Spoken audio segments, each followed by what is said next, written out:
지혜의 열매가 풍성한 삶을 삽시다. 그런 주제로 은혜를 나누겠습니다.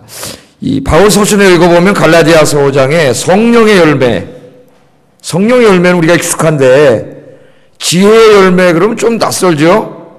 오늘 야고보는 성령의 열매라 그러지 않고 위로부터 난 그 지혜의 열매에 대해서 우리에게 이야기하고 있습니다. 자, 야고보서를 읽어보면은 13절부터 18절까지 두 가지 지혜가 있습니다. 지혜가 있는데 두 가지 지혜가 있어요. 하나는 땅에 속한 지혜가 있고, 지난주에 우리 공부했죠. 땅에 속한 지혜 뭐가 있어요? 시기와 다툼, 그것으로 인해서 생기는 갈등, 파당, 분열, 교회 안에 존재하는 혼란, 이런 것들은 땅에 속한 지혜라 그랬습니다. 땅에 속한 지혜. 심지어는 육에 속한 지혜요. 이건 다 어디서부터 온 거예요? 귀신에게 속한 지혜다. 귀신에게. 우리가 이걸 잘 분별할 수 있어야 된다 그랬습니다. 근데 오늘 이제 또 하나 말하는 거는 하늘에 속한 지혜, 위에서 온 지혜. 위가 어디예요? 하늘에서 온 지혜가 하나님이 주신 지혜, 하나님의 지혜, 성령님의 지혜, 그 지혜에 대해서 이야기하고 있습니다. 자, 이 성령님이 주신 지혜가 뭐냐? 오늘 보면은 7개의 형용사를 사용해가지고 8가지를 이야기합니다. 8가지. 그러니까 땅에 속한 지혜가 가슴에 이 마음에 풍만한 사람, 풍족한 사람, 예?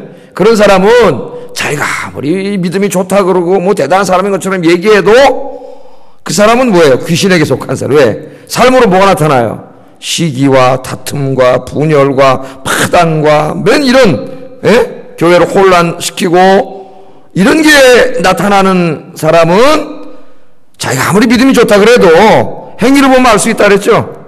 이게 뭘 보여줘요? 그 사람이 올바른 사람이 아님을 보여줘요. 잘못된 사람을 보여줍니다. 그런데 오늘은 이제 그 긍정적인 쪽에서 이야기를 하고 있어요. 긍정적인 쪽에서. 이런 열매가 나타나는 사람은 바른 사람이에요. 성령 충만한 사람, 하나님께 속한 사람, 그 사람의 지혜가 성령으로부터 온 지혜인 사람, 그런 사람이라는 거예요. 그 8가지 특성을 이야기해 줍니다. 성령 충만해서 성령이 주신 지혜로 충만한 사람에게 나타나는 8가지 인격적 특성이에요. 특성. 그 중요하겠죠. 지난 시간에는 육신에 속한, 귀신에게 속한 그런 데서 나오는 지혜, 그런 데서 나오는 좋지 않은 열매, 인격 열매, 거기에 대해서 이야기했다면 오늘은 성령 충만한 사람, 정말 믿음의 사람에게 나타나는 8가지 열매에 대해서 얘기합니다. 열매는 우리 삶의 열매예요. 인격의 열매. 거기에 대해서 이야기하는데 오늘 여러분이 말씀을 듣는 중에 성령 충만하셔서 또 성령이 주시는 지혜로 충만하셔서 이 성령이 주시는 지혜의 열매들 8가지 열매가 여러분 인격과 삶을 통해 주렁주렁 열리는 귀한 시간이 되기를 주의 이름으로 축복합니다. 자, 위로부터 오는 지혜, 성령께서 주시는 지혜로 충만한 사람들에게는 8가지 특성이 나타난다.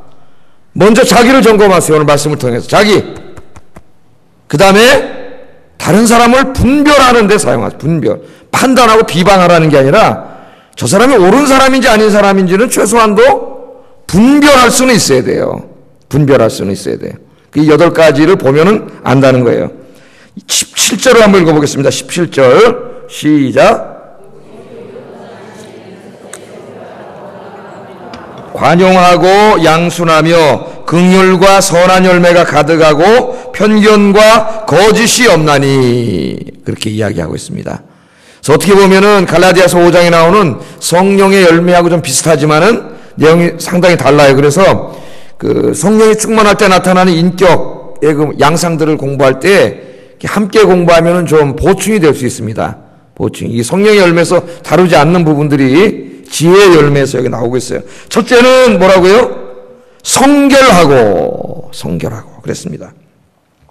자, 성령께서 주시는 지혜가 충만한 사람, 성령이 충만한 사람, 다른 말로 하면 경건한 사람, 믿음이 좋은 사람, 정말 하나님을 잘 믿는 사람은 그 첫 번째 특징이 뭐냐면은 성결하다는 거예요.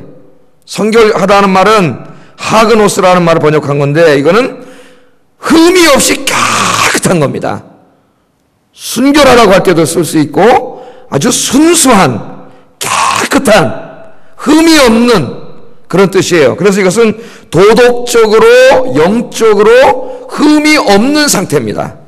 흠이 없는 상태.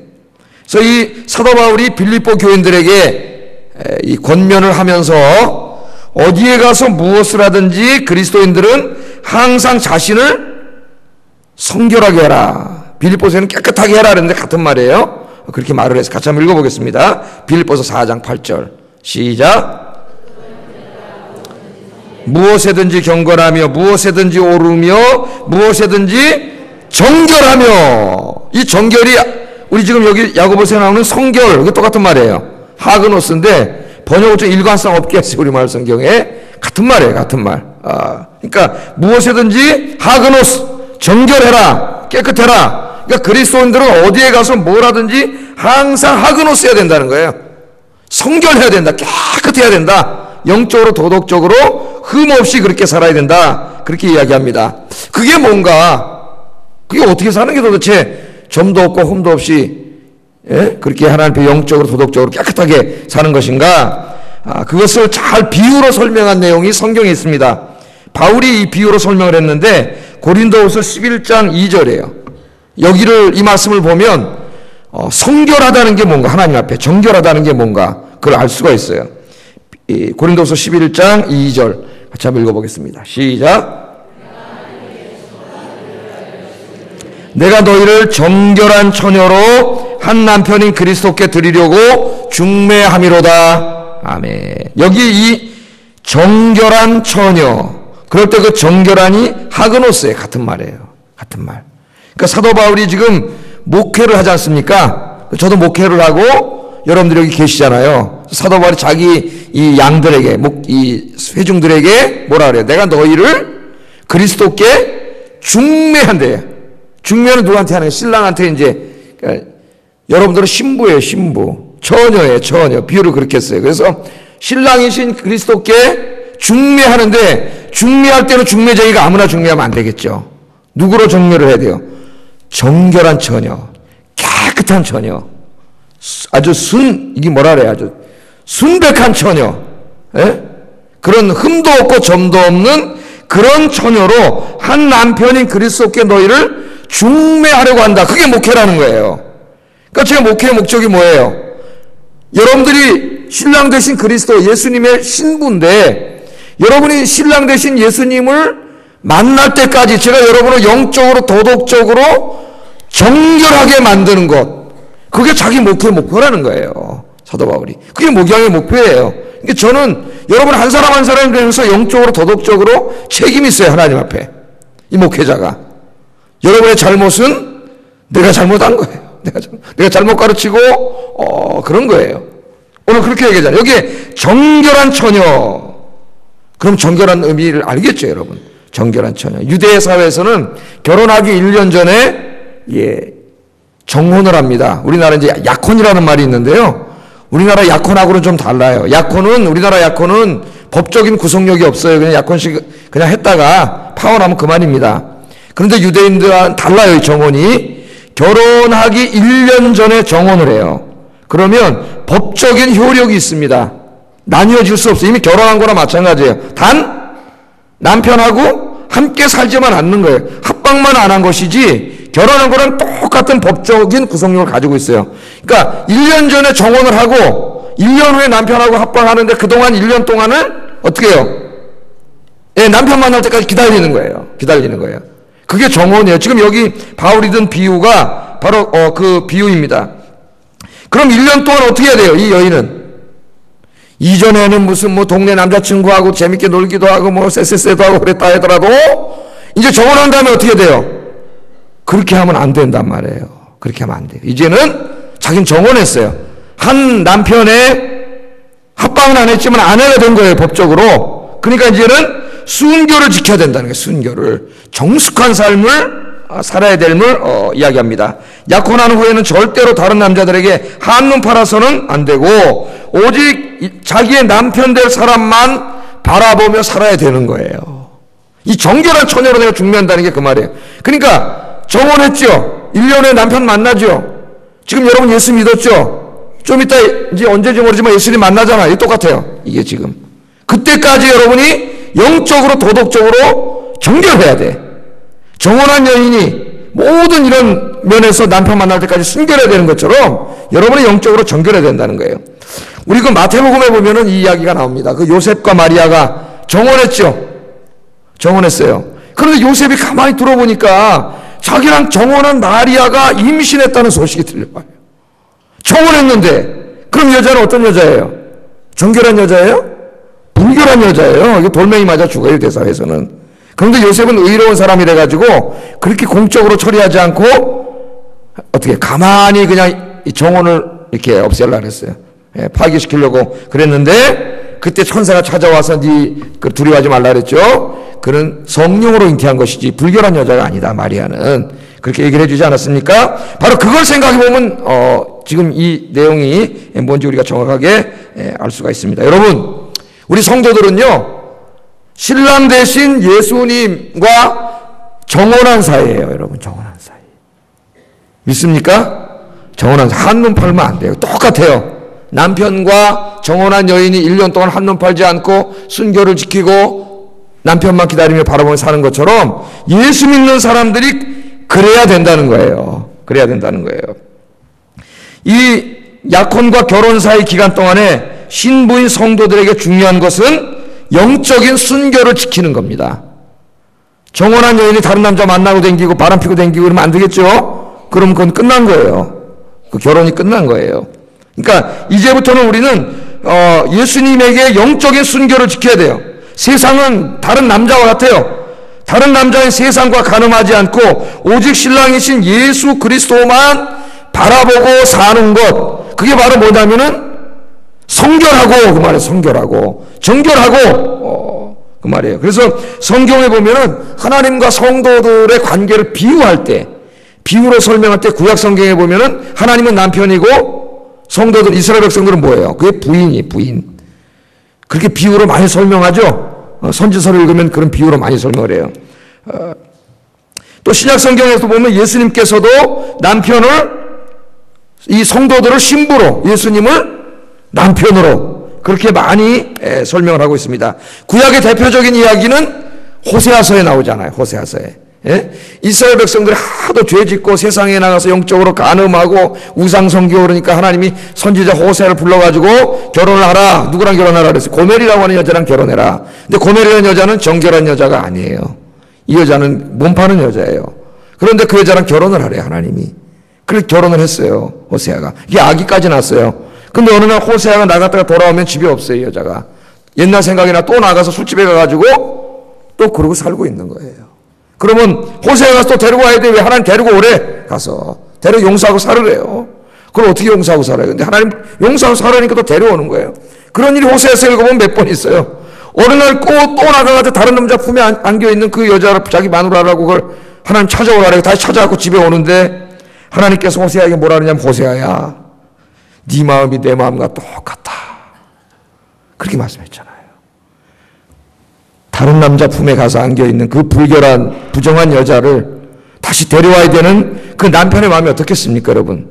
그 찢어지는 마음이 바로 누구의 마음이라고요? 하나님의 마음이야. 우리가 하나님을 정결한 처녀로, 신랑 대신 예수님을 잘 섬기지 못하고 자꾸 세상에 나가서 간음하고 세상 쳐다보고 죄짓고 이렇게 살아갈 때에 그 마음이 호세아의 마음이 바로 하나님의 마음이라. 하나님의 마음이 이렇게 찢어진다는 거예요, 여러분. 아프다는 거예요. 여러분 아십니까? 우리가 신앙생활 잘못하고 세상 사랑해서 자꾸 세상으로 가면 하나님의 마음이 그렇게 아픈 거예요. 아픈 거예요. 하나님 그렇게 말씀하세요. 오늘 바울도 이게 똑같은 비유입니다. 똑같은 비유예요. 그래서 여러분, 이제 정말 신랑 되신 예수님과 우리는 정혼했어요.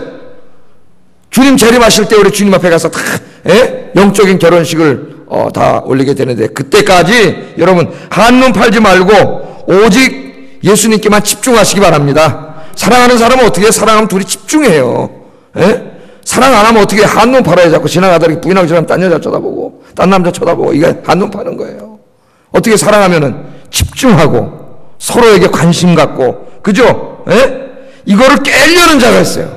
하나님과 그리스도와 우리의 사랑을 깨려는 자가 있어요. 누구예요? 귀신이에요, 귀신. 사탄이에요. 그래서 시기와 질투와 다툼과 분열을 막 일으켜가지고 우리를 정결한 천에서 깨트려 버리려고 하는 자가 이 사탄이에요. 지난 시간에 공부했잖아요. 이 사탄이 있어요.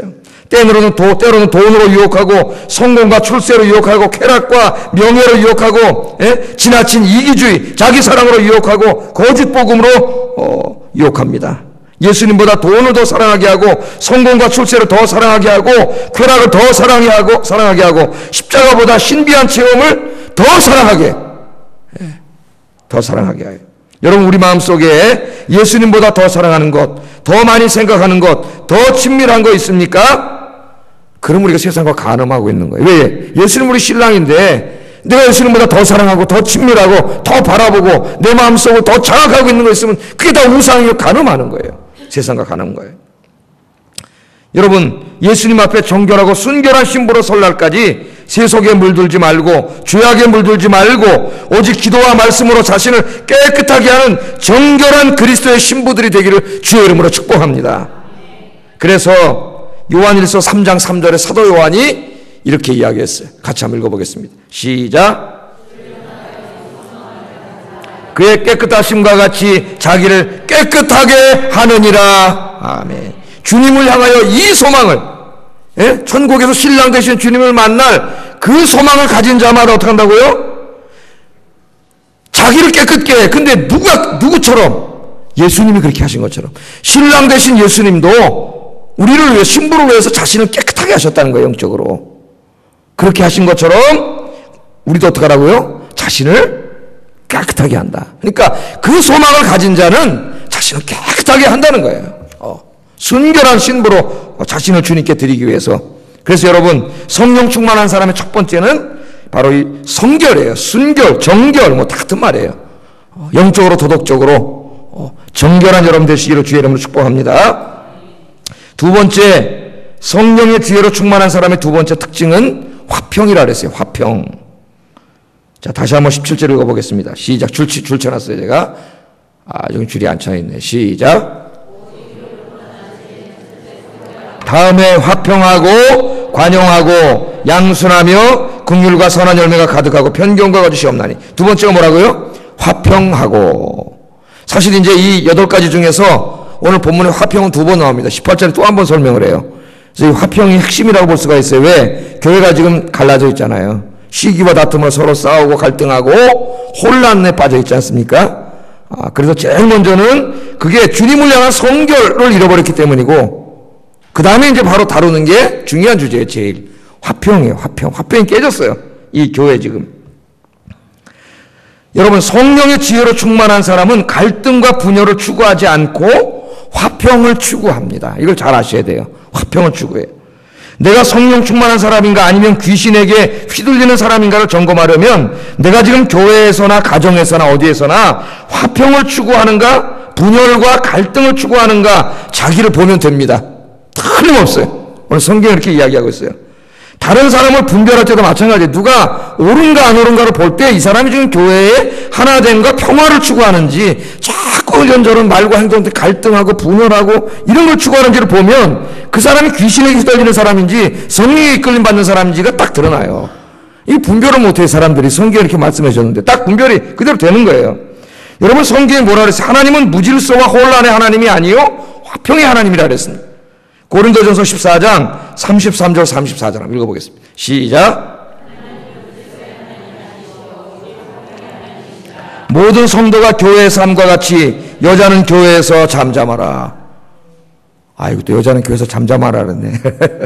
저 잘못해서 그 여자는 교회에서 가르쳐도 안 되고 뭐 강단에 올라와도 안 되고 그런 말이 아니에요. 이거 우리 골통 보수주의자들이 성경 해석할 줄 몰라가지고 좀 해서 그래서 이건 그런 게 아니고, 이 교회 안에서 여성들이 너무 많이 해가지고 말을 교회에 분란을 일으키고 있기 때문에 그거 하지 말라는 거예요.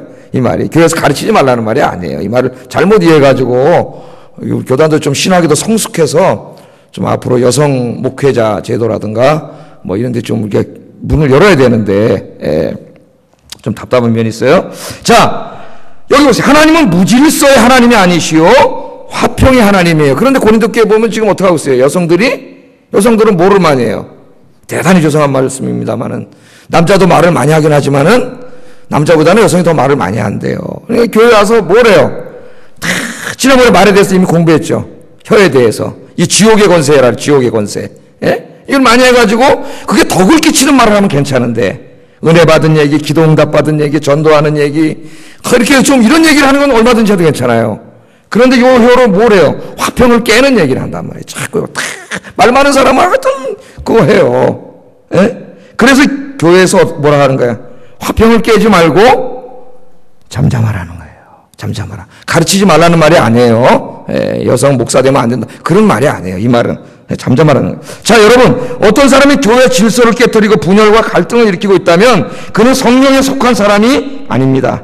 그 사람의 말이 아무리 그럴듯하고 옳아 보인다 하더라도 그 사람의 하는 일이 교회 공동체의 평화를 깨뜨리고 있다면 그 사람은 절대로 성령에 속한 사람이 아니에요. 야고보는 다툼과 분열은 누구에게 속한 거라 그랬어요? 그 앞에 바로 귀신에게 속한 거라 그랬어요. 귀신에게. 그러니까 어떤 사람이 무슨 말을 하고 행동을 하는 게, 보세요. 잠깐 보세요. 저 자꾸 분열과 갈등을 일으키면 그 사람은 누구에게 휘둘리고 있는 거예요? 귀신에게 휘둘리고 있는 거예요. 귀신에게. 그런 말을 자꾸 하면은 그 혀가 누구에게 사로잡혀 있는 거예요? 귀신에게 사로잡혀 있는 거예요. 오늘 지금 그렇게 얘기하시잖아요. 하나님이. 예? 그렇게 말씀. 그건 지옥 권세가 입에서 지옥불 권세가 나오는 거라. 그렇게 얘기하지 않습니까? 이 성령에 충만한 사람은 화평을 추구해요. 평화를 추구해요. 그래서 성령 충만한 사람이 가는 곳에는 항상 뭐가 있어요? 여러분이 성령 충만해서 집에 가면 여러분 가정이 어떻게 될까요? 예? 평화로워져요. 옛날에 싸우고 막 교회에서 예배드리고 가자마자 또 한판 붙고 그랬는데, 이제 여러분 성령 충만해지면 남편이 좀 그러고 아내가 좀 그래도 어떻게 해요? 참고 그냥 평화가 이루어져요. 평화가. 그래서 여러분 은혜 받으면 가정이 행복해지는 거예요. 가정이. 왜? 내 마음에 평화가 오기 때문에. 교회도 마찬가지죠. 여러분 교회는 더 그렇잖아요. 여기는 너무 다른 사람이 다 와서 성품도 다르고 다 있는데, 여러분 인간끼리는 절 하나 되기가 어려워요. 평화하기가 어려워요. 여기. 예? 여러분 공통점이 어디 있어요? 우리가 공통점도 잘 없어요. 그런데 성령이 다 들어오시잖아요. 안에. 성령은 같은 성령이에요. 같은 성령이 다 들어오니까 성령 열매 중에 하나가 뭐예요? 평화예요. 평화. 평화를 추구하는 거예요. 그래서 교인들이 은혜가 넘치고 성령 충만하면 그 교회는 어떤 교회가 될까요? 평화로운 교회가 돼요. 평화로운 교회. 화평이 넘치는 교회가 돼요. 얼굴 보면 다 나타나요. 교인끼리 벌써 서로 친하고 하나 되고 사랑하고 화평하고 그렇게 한다는 거예요. 그래서 히브리서 저자는 모든 사람과 더불어 화평하라 그랬고, 바울은 화평케 하는 일에 힘쓰라 그랬습니다. 우리 한번 찾아볼까요? 히브리서 12장 14절 한번 읽어보겠습니다. 시작.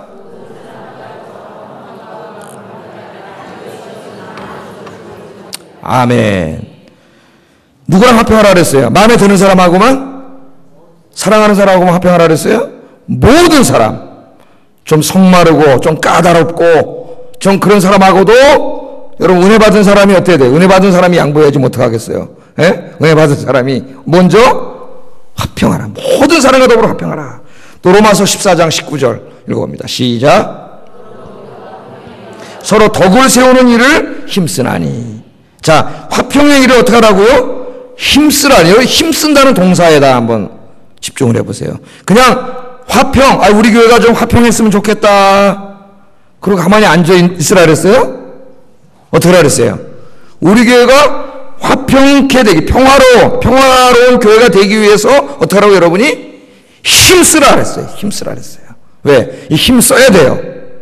그래서 여러분이 좀 우리 아영교회, 우리 수요예배 오시는 분이 믿음이 좋으신 분들이니까 우리 아영교회 이게 평화가 넘치는 교회가 되기 위해서 좀 힘쓰시기를 주의 이름으로 축복합니다. 여러분이 기도하시고 힘쓰면 교회가 평화로워져요. 예. 벌써 앞에 두 분이 막 평화로워 웃고 막 얘기하고 그러잖아요. 지금 은혜 받아가지고. 예? 평화로워져요. 어디 가도 우리 얼마나 좋아요, 여러분. 교회 와서까지 막 속상하고 이러면, 여러분 그러면 어떻게 살겠어요? 여기 천국인데 여기 와서만큼 우리가 사랑하고 하나 되고 화평하고 그래야 되지 않겠습니까? 그래서 마태복음 5장 8절에 보면은 성경이 화평에 대해서 많이 얘기를 합니다. 같이 읽어보겠습니다. 시작. 하나님의 아들이라 일컬음을 받을 것이며, 아멘. 화평케 하는 자예요. 피스메이커예요. 평화가 없는 곳에 평화를 만드는 거예요. 우리 그리스도인들은 다툼과 분열이 있는 곳에 가서 어떻게 돼요? 평화를 만들어야지. 평화로운 곳에 그 사람만 들어오면 다툼과 갈등이 일어나면 안 된단 말이에요. 예. 그래서 그렇게 화평케 하는 자는 하나님의 아들이라 일컬음을 받으니까 반대로 불화케 하는 자는 마귀의 자식이라 일컬음을 받으리라고 되는 거예요. 귀신에게 속한 것이고, 예? 땅에 속한 것이고, 오늘 야고보서가 그걸 말하고 있지 않습니까? 여러분 명심하세요. 화평케 하는 사람은 하나님의 자식이고 불화를 조성하는 사람은 마귀의 자식입니다. 틀림없는 이야기예요. 제가 지난번에 어떤 노예 갔다가 다른 게 장로님 이렇게 안면이 있어가지고 이렇게 그게 조금 문제가 있고 그래가지고 웃으면서 이렇게 장로님의 사명은 교회를 평화롭게 하는 겁니다. 그렇게 얘기를 해줬어요. 했더니 웃어요. 교회를 평화롭게 하는 겁니다. 그게 장로님의 사명입니다. 교회가 하나 되게 하고 평화롭게 하고 특별히 교회에 직분을 맡고 구역장, 권사, 집사 이렇게 직분을 맡은 분들은 특별히 하나님 주신 말씀처럼 우리에게 맡기신 교회를 평화롭게 하는 일에 더 힘쓰시기를 주의 이름으로 축복합니다. 세 번째 특성은 관용이라 관용. 17절 다시 보면 뭐라 그래요? 오직 위로부터 난 지혜는 첫째 성결하고 다음에 화평하고 그 다음 뭐예요? 관용하고. 관용은 에피에이케스라는 말을 번역했는데 관용이라는 말을 번역을 했어요. 이게 원래 헬라어 뜻은 친절하다 혹은 양보한다 또 남을 엄격하게 대하지 않는다 그런 뜻이에요. 근데 관용을 우리말 성경에서 찾아보면은 남의 잘못 따위를 너그럽게 받아들이고 용서함 그렇게 되어 있습니다. 그래서 헬라어가 가지고 있는 뜻 중에서 한 반 정도 번역이 돼요. 관용이. 나에게 잘못한 사람, 실수한 사람을 관대하게 대하고 용서함. 헬라어에 그런 의미가 있어요. 근데 그거 넘어서서 양보한다. 그런 의미도 있습니다. 양보. 여러분, 우리나라 사람들이 참 양보를 잘 못하는 것 같아요. 양보. 언제 제일 양보를 못하냐 하면은 운전할 때 보는 거예요. 운전할 때. 얼마나 성질이 급한 줄 아는 사람은 신호등 딱 있다가 탁 바뀌잖아요. 예? 탁 바뀌면 갈라 그러면 거기서 눌러요. 신호 바뀌자마자 눌러. 누가 실험을 해봤는데 우리나라 사람 제일 급하대요. 성질이. 제일 빨리 누르는데요. 빡! 그리고 이제 이렇게 차선을 바꾸려고 깜빡이를 딱 누르면은 천천히 오던 차가 갑자기 어떻게 해요? 샥! 지나가요. 못 들어오게. 우리나라 사람들이 그래요. 여러분들 운전하실 때 안 그런지 모르겠어요. 절대 그러지 마세요. 좀 들어오겠다면 양보해줘야 되잖아요. 안 비켜주면 어떡할 거예요? 어떨 때는 이 88도로 들어가는데 이렇게 진입하다가 저쪽 벽이 있어요. 거기까지 천천히 하다 들어가야 되는 그 끝에까지 가는데도 안 비켜줘. 계속 와요. 참 우리나라 사람이 아직 경제적으로는 좀 많이 성장했는데 아직까지 국민성은 멀었어요. 삼류국가예요. 삼류국가. 아직까지 국민성. 제가 미국 가서 운전할 때는 백인들이 그러는 걸 못 봤습니다. 사실 거만하고 그런 게 있어요. 그 사람들. 거만하고 막 이런 게 있는데 참 그런 질서는 잘 지켜요. 이게 이제 사거리 같은 데도 이렇게 있잖아요. 근데 이제 신호등 있는 사거리가 있고 차가 많이 안 다니는 작은 사거리는 이게 블라인드 인터섹션이라고 그래가지고 신호등이 없습니다. 그럼 차들이 이렇게 오잖아요. 오는데 절대 꼬리 물고 가지 않아요. 딱 갔다가 자기가 단 0.1초라도 늦게 오면 안 갑니다. 저는 한국 생각해가지고 한 대가 지나가길래 저보다 늦게 온 사람도 가라 그랬더니 백인이 딱 꺼내네. 안 가. 네가 가래. 네가 먼저 왔으니 네가 가라. 우리나라 꼬리 물고 가잖아요. 네가 가라는 거예요. 그래서 저 사람도 잘못된 것도 많지만 저런 좀 높은 시민의식을 배워야 되겠다. 그런 생각이 들었어요. 우리는 참 양보를 잘 안 해요. 어렵게 살아와서 그런지 너무 각박하게 살아와서 그런지 양보가 곧 패배야. 패배. 그래서 우리가 골목길 이런 데 들어올 때 참 기도 많이 하고 들어와야 됩니다. 왜냐하면 다 와가지고 이제 사거리에서 난 가야 되는데 그때 막 딱 들어와서 딱 대놓고 안 비켜요. 어떤 사람은. 대부분 안 그러는데 어떤 사람은 안 비켜 싸우자 이거야 한번. 예?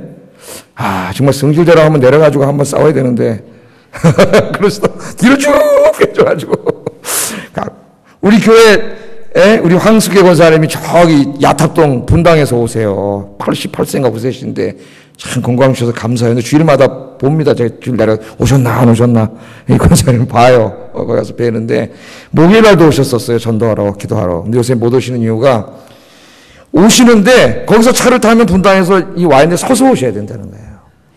그럼 이제 물론 이해는 갑니다. 분당에서 오니까 젊은 애들이 먼저 타도 자기도 앉고 싶으니까 이제 안 비켜. 근데 안 비켜준대요, 자리를. 깜짝 놀랐어요. 저희 때는 다닐 때 젊었을 때 중고등학교 청년 때 지하철로 어디 탔다가 조금만 임산부나 노인이 오면 바로 자리 일어났고 학생들 옛날에 무거운 가방 들고 다녔잖아요. 그거 다 받아주고 막 어떨 때 가방 이만큼 싸놓고 막, 예? 여학생 가방 이만큼 싸놓고 앉은 적도 있어요. 여학생 가방 더 잘 받아줘서 편지 안에다 써놓고 막 이제 참 양보를 안 해요. 양보를. 그래서 여러분 우리 그리스도인들은 좀 양보 많이 하는 여러분 되기를 주의 이름으로 축복합니다. 또 관용은 상대방의 잘못을 너그럽게 받아주는 거예요.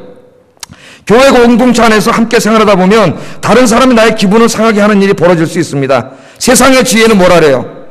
받은 대로 갚아줘라. 마귀는 자꾸 우리 귀에 야 받은 대로 갚아줘라. 성령의 지혜는 뭐라래요? 관용하라. 관용하라. 너그럽게 용서하라. 그렇게 이야기해요. 다른 사람이 실수했을 때 세상의 지혜로 충만한 사람들은 어떻게 그럴 수 있느냐? 이렇게 얘기하지만은 성령의 지혜로 충만한 사람들은 어떻게? 사람이 뭐 그럴 수도 있지요. 그럴 수도 있지요. 너무 좋잖아요, 여러분. 그럴 수도 있잖아요. 안희승 여사가 쓴 책에 그럴 수도 있잖아요. 그런 책이 있어요. 책 제목이 그럴 수도 있잖아요. 니는 실수 안 하자. 실수했다고 어떻게 그럴 수 있냐 그러지 말고 한번 따라해 보겠습니다. 그럴 수도 있잖아요. 그렇게 좀 관용하시기 바랍니다. 그럴 수도 있잖아요. 빌립보서 4장 5절에 보면 이렇게 말씀했습니다. 시작. 아멘. 우리 그리스도인들이 어떻게 된다고요? 그리스도인들은 관용이 많은 사람임을 모든 사람이 알게 하라. 정말 너그러운 사람, 관용이 많은 사람 보니까 다 교회 다니는 사람이야. 예수 믿는 사람이 뭔가 좀 다르구나. 그렇게 소문나게 하라는, 소문나게 하라. 여러분들 각박한 세상 아닙니까? 정말 너무 각박해요. 어떨 때 정말 너무 각박해 사람들이. 근데 좀 여러분 너그러운 여러분들 되시기를 주의 이름으로 축복합니다. 교회 안에서도 좀 여유 있고 따뜻하고 좀 너그러운 그런 사람이 되어야 돼요. 네 번째, 성령의 지혜가 충만한 사람의 네 번째 특징은 양순입니다. 양순. 자, 뭐라 그랬어요? 위로부터 난 지혜는 첫째 성결하고 다음에 화평하고 관용하고 양순하며. 양순하면은 우리나라 말하면 순하잖아요. 순한. 조금 이제 우리나라 말하고는 조금 달라요. 우리나라 양순 그렇게 번역했는데 유페이테스라고 하는 말은 그냥 순하다는 얘기가 아니고 문자적으로 번역하면은 잘 설득된다. 남의 말을 잘 듣고 설득된다. 그럼 우리나라 사람들은 뭐라 그래요? 그런 사람을 팔랑귀다. 아니면 뭐라 그래요? 야, 저 사람 뭐라 그래요? 뭐라 그러나 이 사람 멍청하다. 호구다. 호구는 이상한 나쁜 말인데 하여튼 그러잖아요. 그 자기가 가서 말만 싹싹 몇 발 꼬시면은 획탁 넘어가고 거짓말 쳐도 다 넘어가 이런 사람이다. 그렇게 얘기하잖아요. 근데 여기 양순함이란 말은 그런 사람이 아니에요. 그러니까 내가 좀 멍청하고 모자라서 남이 거짓말해서 속아 넘어가고 이런 사람을 말하는 게 아니에요. 똑똑한 사람이에요. 다 사리 분별 잘하는 사람이에요. 그런데 어떻게 해요? 남의 이야기를 잘 들어줘요. 그럼 뭐예요? 남을 존중해주는 사람이에요. 다른 사람의 의견을 존중해. 자기가 훨씬 똑똑하고 많이 알고 있지만 다른 사람이 이야기하는 건 물론 의견이 달라서 반대할 수도 있지만 잘 들어주고 어떻게 해요? 존중해주는 그런 사람입니다. 사탄에게 속한 지혜는 자기의 주장만 하라고 말을 해요. 그래서 교보서점에 가면 다른 사람들을 잘 꼬셔가지고 설득해가지고 자기의 뜻을 관철시키고 돈을 벌고 이익을 얻는 지혜를 가르쳐주는 책들이 많습니다. 자기개발책에. 어떻게 하면 좀 남을 잘 이렇게 심리상태로 움직여가지고 돈 벌고 그렇게 할 수 있느냐. 그게 설득심리학이라는 책이 있어요. 1권이 잘 팔리니까 2권까지 나왔어요. 설득심리학. 심리를 잘 이용하면은 저 사람을 잘 이렇게 설득해가지고 물건도 많이 팔아먹고 사업 계약도 성사되게 하고 자기 뜻대로 다 이끌고 갈 수 있다는 거예요. 그 기술을 가르쳐줘요, 기술을. 제가 읽어보니까 목사가 할 짓은 아니구나. 목사는 진실해야지. 그죠? 그리스도인도 진실해야지. 남을 그 심리적으로 이용해 먹어가지고 되겠어요? 예를 들면 이런 게 하나 있어요, 이런 게. 여러분, 휴일날 말이죠? 노는 날이에요, 휴일날. 근데 군대에서 휴일날 이제 축구하고 놀아야 되는데 그날 작업을 할 때가 있어요. 일을, 노가다를 할 때가 있어요. 뭐 시킬 때가 있다면. 그러면은 노련한 간부들은 어떻게 하는지 아십니까? 주일날이에요. 딱 들어와서 쉬고 있는데 야, 오늘 오전에 일하자. 절대 이렇게 얘기하지 않습니다. 노련한 간부들은. 왜냐? 그렇게 말하면 투덜투덜 궁시렁궁시렁 그럴 게 뻔하고 나가서 일해도 작업 능률이 잘 오르지 않는다는 걸 오랜 경험을 통해 너무나 잘 알고 있어요, 이 사람들은. 그래서 노련한 간부들은 그렇게 하지 않아요. 주일날 딱 들어와서 어떻게 하는지 압니까? 트집을 잡아요, 트집을. 야, 죄송합니다. 이 새끼들 군기 쑥 빠져가지고, 뭐 정리도 잘 안 해놓고 이게 막 하면서 분위기를 막 띄워놓은 다음에 침상 끝선의 정렬 그런 게 있어요. 타닥타닥. 침상 3선의 정렬, 완전구장 꾸려, 원위치 꾸려, 밖으로 집합, 원위치. 정신없이 한 다음에, 야, 오늘 오전에 딱 2시간만 일하고 오후에 쉬자. 딱 그렇게 얘기를 해요. 그러면 어떡할까요? 어휴, 오늘 아까 월차를 받는 줄 알았는데, 월차를 다 안 받고 일하는 게 낫잖아요. 감사한 마음으로 일을 해, 감사한 마음으로. 그게 어떻게 설득심리학이 그런 거예요. 그런 게 하나 나오더라고요, 거기에 보니까. 선생님이 맨 처음에 여러분 첫 시간에 딱 들어오면 어떻게 해요? 첫 시간에 들어오자마자 한눈 까부는 건 옛날에 빠따 치고 막 그러면 쫙 하잖아, 이게. 본보기 보이는 거죠, 본보기. 그럼 다른 사람 다 조용해져요. 그다음부터 이제 잘해주면은 말을 잘 듣는데 처음서부터 물렁하게 보면 애들이 가끔 놀아요. 그런 것도 다 하나의 설득 심리학이에요. 설득 심리학. 그러니까 어떻게든지 사회에서 가르쳐 주는 거는 자, 남을 이용하고 심리를 이용해가지고 자기 이익을 챙기고 이런 사람이 유능한 사람, 돈도 잘 버는 사람, 성공한 사람이라고 그런 책들이 무지장 많아요. 지금. 무지장 많아요. 예. 그걸 가르치고 있어요. 그런데 오늘 양순하라. 그건 그렇지 말고 어떻게 다른 사람을 존중해주고 자기 어떤 이득을 얻으려고 그걸 이용하려고 그러지 말고 그 사람 하나의 인간으로 대하고 그 사람의 의견과 뜻을 존중해주는 사람이 되라는 거야. 교회 안에서도 나에게 이득이 될 만한 사람 초랑초랑 샥 가서 붙고 이러지 말고 모든 성도들을 그리스도의 형상, 하나님의 형상으로 지음받은 사람으로 생각하고 존중하고 그의 말도 존중해주고 뭐 전도에서 회의할 때도 다른 사람의 의견도 존중해주고 여러분 그렇게 양순한 여러분 되기를 주의 이름으로 축복합니다. 교회 공동체에 굉장히 필요한 덕목이에요. 그래야 교회가 화평해져요. 이게 안 되면 교회가 깨집니다. 깨져요. 오늘 그래서 양순하며 그 다음에 5번째는 긍휼과 선한 열매. 긍휼과 선한 열매. 17절 다시 한번 읽어봅니다. 오직 위로부터 난 지혜는 첫째 성결하고 다음에 화평하고 관용하고 양순하며 긍휼과 선한 열매가 가득하고 이건 하나로 다루겠습니다. 긍휼과 선한 열매가 가득하고 긍휼이라는 건 뭐냐면 행함으로 나타나는 이웃사랑이에요. 이미 야고보가 이야기했죠. 2장 14절 16절에 뭐라 그랬어요? 벗은 자가 있으면 입을 옷을 주고 굶주린 자가 있으면 먹을 걸 줘야지. 그건 주지도 않으면서 말로만 평안하라, 더워라, 배불러라, 따뜻해라. 그럼 그 사람이 그렇게 되겠냐? 그러니까 실제로 어떻게 하라고요? 실제로 도와주라는 거예요. 그러니까 긍휼이라는 거는 사랑을 행동으로 옮기는 거예요. 옮기는 거예요. 이건 말로만 사랑하고 불쌍하면 뭐 하겠어요? 내가 누구를 불쌍하게 여기는 것과 실제로 가서 도와주는 건 전혀 다른 일입니다. 많은 사람이 이거 불쌍하다 그런 마음 다 가져요. 근데 실제로 가서 도와주는 사람은 거의 없어요. 여러분들은 이제 긍휼을 베푸시는 여러분 되기를 주의 이름으로 축복합니다. 그러니까 긍휼을 베푸면 당연히 선한 열매가 가득한 거죠. 그래서 같은 거예요. 긍휼을 베풀어서 사랑의 열매가 선한 열매가 충만한 여러분 되기를 주의 이름으로 축복합니다. 그 다음에 이제 7번째일 수도 있고 6번째일 수도 있고 편견. 자, 오직 위로부터 난 지혜는 첫째 성결하고 외우세요. 이제 저 외우라고 계속 읽는 거예요 지금. 다음에 화평하고 관용하고 양순하며 긍휼과 선한 열매가 가득하고 그 다음에 뭐가 없어요? 편견과 거짓이 없다는. 첫째는 뭐가 없어요? 편견이 없다. 편견이란 말은 편파적이지 않은 그런 뜻이에요. 즉 공정하다는 말이에요. 공정함. 이게 공정하다는 게 참 중요합니다. 하나님이 어떤 하나님이에요? 공의로우신 하나님이에요. 하나님은 좌우로 치우치지 않으세요. 내 편, 네 편 해가지고 내 편은 무조건 편 들어주고 남의 편은 이렇게 하지 않으신다. 하나님은 공의로우신 분이에요. 이게 하나님의 속성이에요. 공정함. 특별히 우리 직분자들이나 지도자들 나 어떻게 해야 돼요? 공정해야 됩니다. 이제 주일마다 우리가 축구를 하는데요. 축구를 하면 이제 두 팀에서 한 번씩 돌아가면서 심판을 봐요. 이제 주심을 봐. 그런데 이제 어떤 교회랑 가면 그 집사님이 요새는 잘 안 하는데 한 집사님이 계세요. 꼭 심판 본다고 자기가 나왔었어요. 호각을 들고 촥 심판을 보는데 공정하게 본다릅니다. 그래가지고 처음에는 공정하게 봐요. 그런데 우리한테 꼭 져요. 이제 2대0, 3대0 치기 시작하면은 공정이 무너져 이 사람이 막. 호각을 부르고 페널티킥을 막 주고 옵사이드 아닌데 옵사이드라고 부르고 공정함이 깨져요. 주심의 공정함이 깨지면 어떻게 될까요? 그 다음부터 불만이 생겨 상대팀이. 분명히 막 궁시렁궁시렁 거리다가 막 또 우리 교인들은 욕은 안 하지만 다른 교인 다른 사람들 일반 동호팀 막 욕고 막 상소리 나오고 분위기가 살벌해지고 주심의 권위는 떨어지고 경기가 과열되고 쌈나에 잘못하면 쌈나. 왜? 공정함이 없어지기 때문에 편파적이잖아요. 근데 이 편파적이지 않는 것은 우리 그리스도인들이 참 중요합니다. 하나님이 그런 분이에요. 하나님이. 이 편견이 없다는 것은 공정하다는 것인데 우리말에 팔은 안으로 굽는다는 말이 있습니다.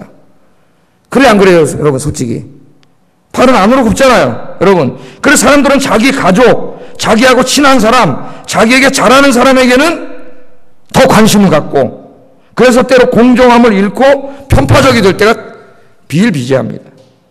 세상의 지혜로 충만한 사람은 편파적이에요.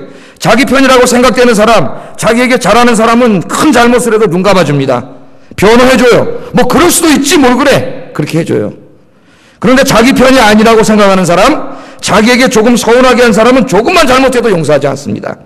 어떻게 그럴 수 있느냐고 눈을 둥그렇게 뜨고 비난하고 욕을 합니다. 똑같은 일을 했어도 자기 편은 잘했다 그러고 자기 편이 아닌 사람은 잘못했다고 이야기해요. 회의할 때도 자기와 가까운 사람의 의견을 제출하면 무조건 찬성하고, 자기하고 좀 가깝지 않은 사람이 의견을 제출하면 그게 더 좋은 의견임을 뻔히 알면서도 무조건 반대하는 거예요.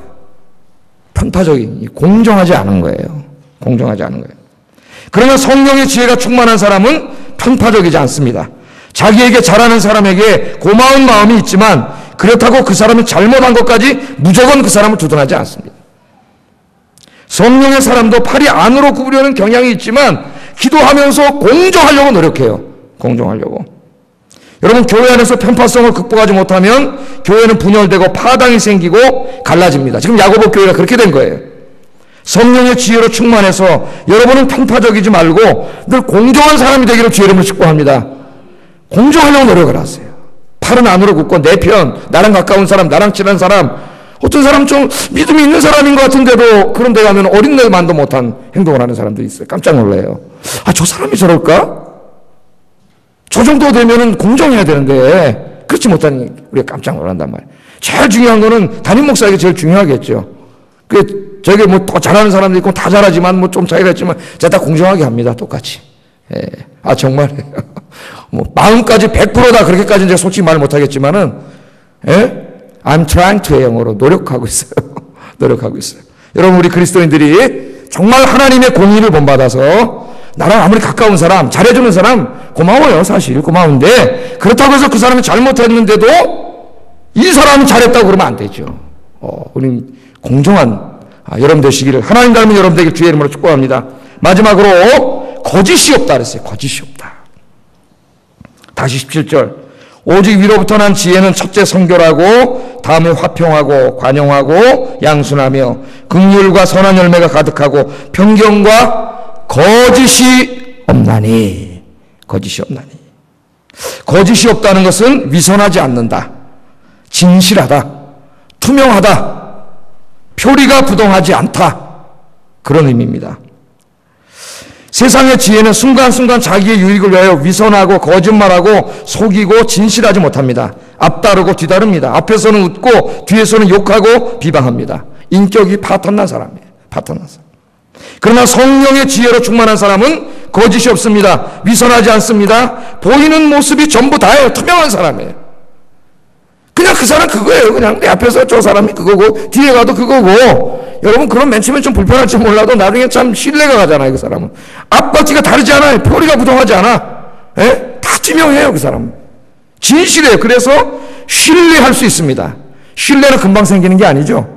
오랜 관계 속에서 그 사람이 거짓이 없는 사람이라는 걸 알게 될 때 그 사람이 좀 무뚝뚝하고 통명하고 그래도 그런 사람 좋아요. 된장국 같고. 그러나 진실하잖아요. 여러분도 진실한 사람이 좋잖아요. 투명한 사람이 좋죠, 여러분. 깨끗한 사람, 거짓이 없는 사람, 미선이 없는 사람. 내 앞에 와서는 웃고 뒤에 가서 욕하고, 이 사람하고 어떻게 여러분 교제하고 살겠어요? 이런 사람들하고. 예? 앞과 뒤가 똑같아야지. 예? 우리 아영교회 여러분들은 거짓이 없는 여러분 되기를 주의 이름으로 축복합니다. 이처럼 우리가 성령에 충만하면 성령께서 이 하늘의 지혜를 우리에게 주셔가지고 이게 우리의 인격의 열매로 나오게 되는 거예요. 인격의 열매로. 그러니까 이게 기독교인의 품성이에요. 품성. 성품. 제가 요새 가끔 그런 설교를 하죠. 우리 한국교회에서 전혀 너무 무시하고 가르치지 않은 게 그리스도인의 인격과 성품이라고. 그래서 지도자들이 모여서 회의하고 하는 곳에도 엉망진창입니다. 엉망진창이에요. 왜? 전혀 기독교인의 품성이 갖춰지지 않았어요. 성령의 열매가 없고 지혜의 열매가 없어요. 정말 뭐 저 자신부터 해가지고 엉망진창 이런 노력을 하지 않은 거예요. 그런 것들은 전부 지옥 권세에서 나오는 것이고 귀신에게 속한 것이라고 하나님은 분명히 얘기하는데 계속 그렇게 삽니다.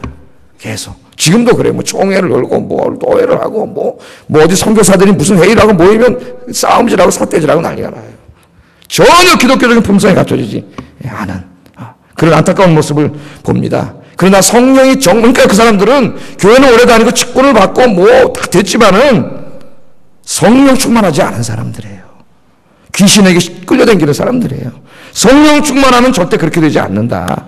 성령 충만하면 성령의 열매가 맺히고 성령께서 주시는 지혜의 열매가 이렇게 맺혀서 8가지 아름다운 인품의 열매를 맺게 돼가지고 하나님의 교회를 평화롭게 하고 하나 되게 하고 가정을 평화롭게 하고 하나 되게 하고 어디 가든지 하나님의 영광을 나타내는 그런 사람이 될 줄로 믿습니다. 오늘 이 모든 8가지 품성을 마감하면서 야고보는 이 마지막 절에 가가지고 화평에 대해서 다시 한번 또 얘기를 해요. 또 얘기를 해요. 왜? 이 교회가 지금 다투고 있기 때문에. 18절 한번 읽어보겠습니다. 시작. 아멘. 다시 한번 뭐라는 거야? 이 8가지의 덕목을 갖춤으로 교회의 화평을 위해서 일하라는 거예요. 그래서 교회가 화평하게 되면 그 교회 안에는 하나님이 기뻐하시는 의의 열매가 많이 맺어진다는 겁니다. 많이 맺어진다는 거예요. 여러분 오늘날 교회가 분열에 휩싸이고 갈등에 휩싸여서 지금 그런 하나님 영광 다 가리고 의의 열매는커녕 썩은 열매를 맺는 그런 교회가 얼마나 많습니까 지금. 여러분 오늘 수요 예배 오신 여러분들은 오늘 잘 오셨어요. 이 8가지 성령의 지혜 열매를 인격적으로 다 맺히셔서 하나님의 교회를 화평하게 하고 하나 되게 하고 의의 열매를 많이 맺게 하는 일에 힘쓰시는 여러분 되기를 주의 이름으로 축복합니다. 기도하겠습니다. 자, 오늘 제가 설교한 걸 요약하고 우리 기도하겠습니다. 시기와 다툼, 분열과 파당, 그리고 교회를 혼란으로 이끄는 모든 행위는 귀신에게 속한 것입니다. 명심하세요. 그러나 성결, 화평, 관용, 양순, 긍휼과 선한 열매, 공정함과 거짓 없음은 성령에 속한 것입니다. 특히 성령께서는 교회를 화평으로 이끄십니다. 두 번째, 이 기준으로 먼저 자신을 점검하십시오. 자신을. 다른 사람 말고 자신을 점검하세요. 그리고 그 다음에는 나와 자주 만나서 이야기하는 사람을 점검해 보세요. 나는 어디에 속한 사람입니까? 나와 자주 만나 이야기를 나누는 그분은 어디에 속한 사람입니까? 중요합니다. 여러분이 누구를 만나는지가. 세 번째, 여러분은 성령 충만하여 성령의 지혜의 열매들인 성결과 화평과 관용과 양순과 긍휼과 선한 열매와 공정함과 거짓 없음의 열매가 주렁주렁 열리게 되기를 축복합니다. 그렇게 되게 해 주시옵소서. 기도하겠습니다. 사랑하시는 하나님, 감사합니다.